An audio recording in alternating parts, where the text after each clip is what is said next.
You just realized you're going in the wrong direction, and you need to turn around. Where are U-turns permitted?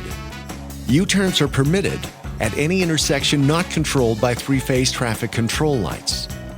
Any intersection marked as a four-way stop or a two-way stop, or any T intersection.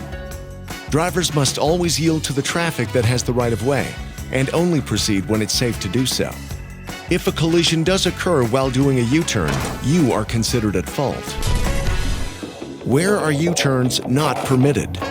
U-turns are not permitted at any intersection controlled by three-phase traffic control lights, between intersections, at a roadway with access to a commercial driveway or alleyway, within 150 meters of the top of a hill, or where it is prohibited by a sign. All examples mentioned refer to urban roadways within city limits. Fines for illegal U-turns range from $155 to $233 and 2 demerit points.